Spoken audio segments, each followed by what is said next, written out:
Hello and welcome to the Sunday Shale Show. My name is Mike Chansey and today I'm joined by Bryan and Jesse of Purple Land Management. Gentlemen, how are we doing today?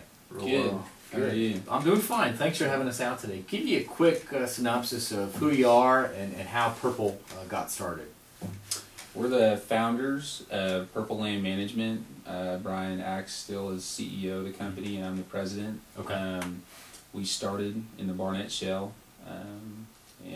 And we've since branched off into Ohio and into the Appalachian Basin up into Pennsylvania. So that expansion took place going on 2 years ago, and we're real happy with the relationship that we have with the Appalachian Basin, and more specifically the Utica Shale play.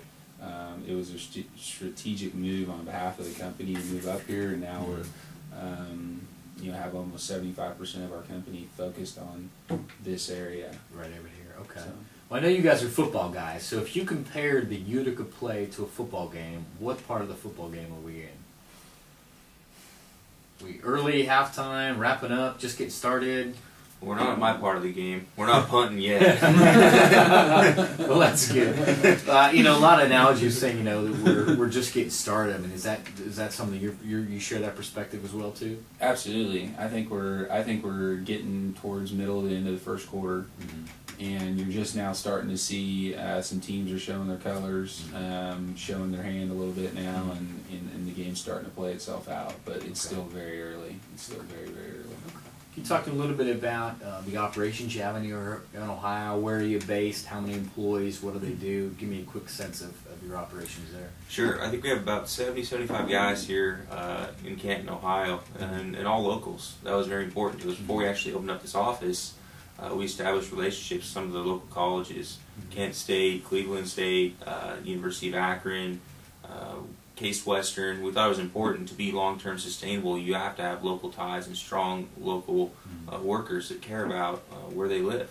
And so we established those relationships before we came up here, and ever since then, been hiring nothing but locals. That's been the biggest key of our success, has been the local talent that we've been able to cultivate, and that's why we plan to continue to be successful up here. Our company is the local talent we've been able to bring in here. So. Okay. Well, what I would like to ask you about is how do we, as an industry, as a state, as communities, prevent this from becoming another boom and bust cycle? What is it that we need to do as far as education and outreach to prevent this kind of being a one and done? How do you think we need to prevent that? How can we do that? I think it all comes down to education. I think everybody needs to sit down at the drawing board before they decide to go extremely one way or the other and figure out, is this sustainable behavior?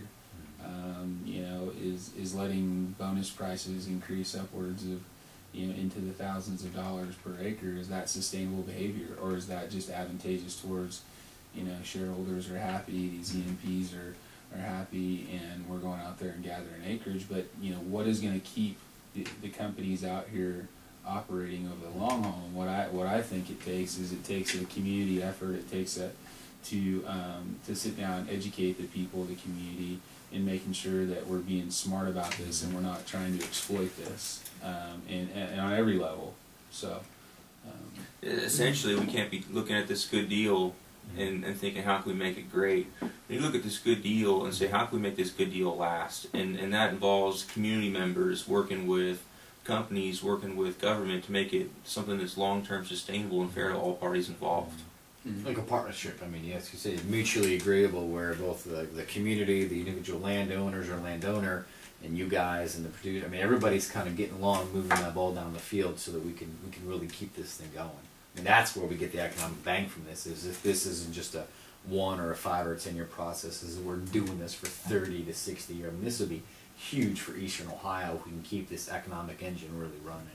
I think it can easily be done, and the fact that we're midway through the first quarter, I think it's still so very early in this play, and if the proper people get on board and the proper sustainability measures are put in place, this can be a staple for a long time. A la, going back to our the first sustainability measure that we put in place when we came up here in hiring local talent. There's plenty of companies, service companies, that come up here and hire, brought all these guys from Texas, Oklahoma, and Louisiana, and a year later, their operation is no longer sustainable because these guys want to come home. the local community doesn't necessarily always embrace them because they're just there to be there for a quick shot and then they're out. You know, we just need to make sure that everybody's mindful of that on every level. You know, Sure. whether it be service companies and how they behave, whether it be the E&P companies and how they behave, and even down to the landowners and the local governments and how they behave. Is this sustainable? Is this a long-term beneficial, mutually beneficial relationship? It can't be at any point one-sided. No, that makes sense. Everybody's talking, coordinating, working with each other, moving forward. So in that, on that vein of sort of moving forward, you know, 5 or 10 years, I mean, where do you think Purple's role is in that? You're going to see some more growth? You're going to keep moving? You're going to shift your area of focus? I mean, where do you think you guys are going to take this company in the next couple of years? In the immediate term, there are other shale basins that are going to be good to get into as a company as a whole. But as far as our focus up here in the northeastern area, we plan on being up in northeastern Ohio for a long time. Like I said, we're midway through the first quarter. We still feel like there's 5 to 10 more years of business to be done up here. Whether it be you know, because there's all sorts of things that can be done on the land side. Cure and title, all the way down to you know, the GIS consulting that we offer, all the way to, you know, the buying of leases and the running of the title. At some point, that work tends to slow down. But if you have a good sustainable business model and a good company, I think there'll be more work to be had for a long, long time up here. That's good. Do you think, generally speaking, I mean, local governments, local entities, whether it's landowner groups or individuals, I mean, you get a pretty good sense it's pretty business friendly here in Ohio, and folks understand that, and it's a good place to do business right now? Yeah, I'd say so far it's worked out very well, but everyone can always do more, and that includes ourselves. And we need to be looking for ways to do more and get more involved and spread the message, spread the education that's so important, so that we can all take a more active role to make sure this Utica Shale does sustain. No, it makes sense. And really, the last question I have to ask you is, Purple Land Management. How in the heck did a couple guys from Texas come up with the name Purple Land Management? I'm just so curious as to how that came to be. Well, really, it's more Jesse. I gotta let him talk about that. We were kicking ideas back and forth, but his was the one that stuck. Yeah, we both played football at TCU. Okay. And you know, whose colors are purple. Got it. Colors are purple, so a la TCU. But really, I think the most important thing to recognize when you look at Purple Land Management is our logo. Okay. Tell me about it. I'll explain to you real quickly what the logo is, and it may just seem real subtle, and you may not even notice it or recognize it. But if you see, you know, in the recycle sign, you see that P, and it's got that arrow that's continual in that circle. And so everything that we do in our company is built around sustainability. And when we originally set up the company, we said, you know, we've seen how the business is traditionally operated, and we said our business isn't going to be like that. Everything that we do is going to be sustainable, just like recycling.